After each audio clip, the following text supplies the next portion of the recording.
এবার জলমগ্ন মুর্শিদাবাদের ভরতপুর ১ নম্বর ব্লকের বাজে চুয়াতড় গ্রাম। মঙ্গলবার বিকেলে জলস্ফীতির কারণে প্রায় ৪,০০০ বিঘা কৃষিজমি প্লাবিত হয়েছে বলে বাসিন্দাদের দাবি।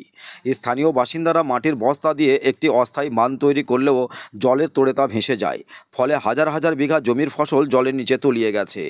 বর্তমানে স্থানীয়দের চলাচলের একমাত্র ভরসা ঢালাই রাস্তা। সেই রাস্তা ডুবে যাওয়ায় জল ঠেলে যাতায়াত করতে হচ্ছে তাদের। কৃষকদের কপালে চিন্তার ভাঁজ, কারণ এই সময়ে যে ফসল ছিল তা সম্পূর্ণ নষ্ট হয়ে যেতে বসেছে। বাসিন্দাদের আশঙ্কা, জলস্ফীতি আরও বাড়লে গ্রামের মাটির ঘরগুলি ভেঙে পড়তে পারে। প্রতি বছরই এই অঞ্চলের মানুষকে বন্যার ঝুঁকির মধ্যে থাকতে হয়। এ বিষয়ে কে কি বললেন শুনুন বিজ্ঞাপনের পর।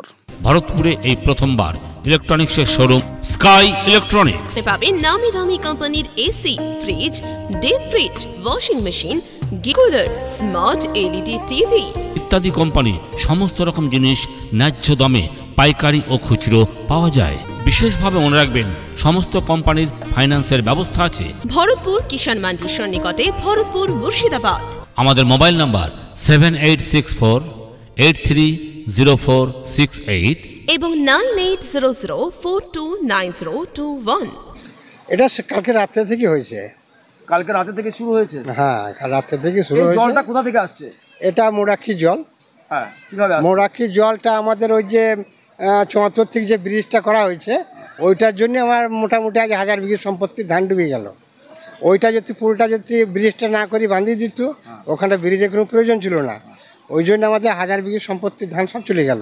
এর জন্য আজকে জলের স্পিড কম। না, কালকে থেকে আজকে জলের স্পিডটা বেড়েছে। কালকে থেকে আজ জলের স্পিডটা আরও বেড়েছে। জল ঢুকেছে? হ্যাঁ, গ্রামে জল থেকে তো দেখতে পাচ্ছেন ঢুকে গিয়েছে, আর গ্রামে ওদিকটাও ঢুকেছে। এইভাবে তো চলে গেছি, মাঠে ধান চলে গেল। এখন কি পরিস্থিতি? এখন বাড়ছে না কমছে? হ্যাঁ, এখন বাড়ছে। এখনো বাড়ছে?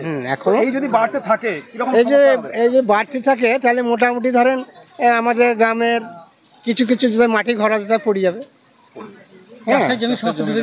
চাষের জমি সবই ডুবে গেছে, আর রাতারাতি কিছু থাকবে না। চাষ করা ছিল, ধান চাষ ছিল, সব ধান চাষ ছিল, সবই চলে গিয়েছে। মোটামুটি 1000 বিঘে সম্পত্তি 74 মৌজা দুটোই ধান চলে গেল। কি চাইছেন আপনারা এখন? আমরা চাইছি ওই ব্রিজের ওটাকে বন্ধ করা, আর আমাদের এখানে একটা কাঠ ভেল করা দরকার। ওই যে কাঁদরের সঙ্গে যে নদীটা আছে, আর গ্রামের সব মানে মুড়ি ভরে জলটা নিকাশ করছি না, নিজে পারাপারের জন্য ব্যক্তিগত স্বার্থের জন্য এক একজনা করে রেখেছে। আর ওই খুদিলালার মুখে ওখানটা যদি গেট হয়, তাহলে আমাদের মাঠটা বাঁচে, গ্রামটাও বাঁচে। কি নাম আপনার? আমার নাম আশিস পাল। বাড়ি চুয়াতড়। কখন থেকে ঢুকছে আপনাদের গ্রামে? এই জলটা ঢুকছে কালকে রাত্রে থেকে। কালকে রাত্রে যখন দেখলাম একটু একটু করে জলটা বাড়তে থাকছে, তখন আমরা গ্রামের সমস্ত মানুষ মিলে এই জায়গাটা বাঁধ দিয়ে আটকাবার চেষ্টা করেছিলাম।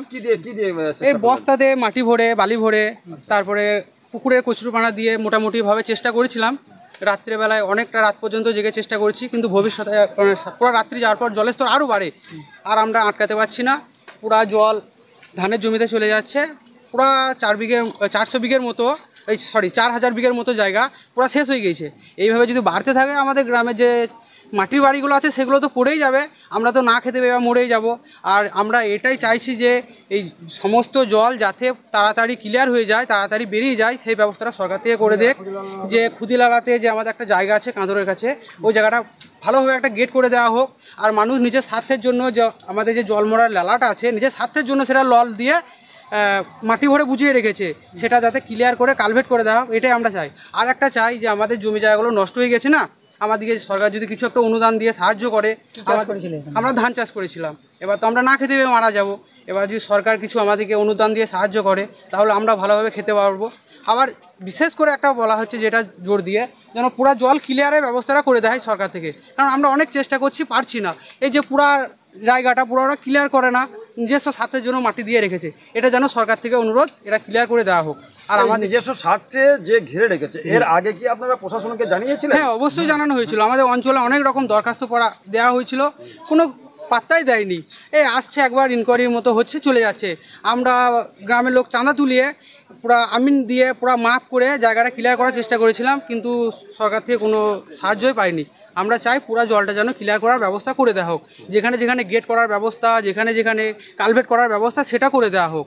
এই গ্রামে কত লোকের বাসিন্দা? এই গ্রামে প্রায় কত লোক হবে গো? প্রায় 1000 লোক হবে। কি নাম আপনার? আমার নাম বুদ্ধদেব নন্দী। আমার বাড়ি বাজে চুমাতো। জল কখন থেকে ঢুকতে লাগলো? জল কাল থেকেই ঢুকছে। এখন কি জল বাড়ছে? হ্যাঁ, এখন জল বাড়তে দিকে। এইভাবে যদি জল বাড়তে থাকে কি অবস্থা হবে আপনাদের? আমাদের একবার মাটির ঘরগুলো ভেঙেও যাবে, এবার গ্রামে জল ঢুকে যাবে। এখন ঢোকেন, এখন মাঠ সব শেষ হয়ে গেল। রাস্তার উপর আপনারা বাঁধিয়ে রেখেছেন জল হ্যাঁ, আটকাবার জন্য। হ্যাঁ, জল আটকাবে মনে হচ্ছে না, জল আটকাবে না। আপনারা কি চেষ্টা করেছিলেন বাঁধতে? হ্যাঁ, আমরা যথেষ্ট চেষ্টা করছি, পারলেন না? না। আর কত বিঘা জমি মনে নষ্ট হবে মোটামুটি? মোটামুটি তা প্রায় 4000 বিঘে যাবে। কি লাগানো আছে সব? সব ধান চাষ। কি চাইছেন আপনি?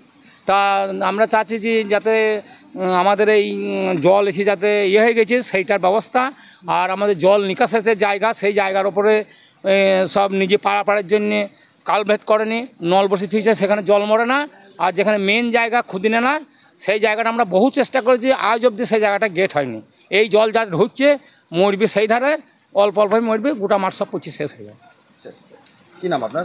অসীম নন্দী, বাড়ি চুমাতর। এই আপনার পছন্দের মোবাইল হ্যান্ডসেট ক্রয় করতে আসুন এক্সক্লুসিভ শোরুম রনি টেলিকম। এখানে টিভিএস, বাজাজ ও স্যামসাং ফাইন্যান্সের মাধ্যমে Oppo, Vivo, Realme, MI, OnePlus, iPhone কিস্তিতে মোবাইল পাওয়া যায় এবং পুরনো মোবাইল এক্সচেঞ্জ করা হয়।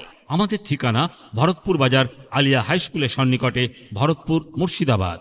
মোবাইল নম্বর 8170880880।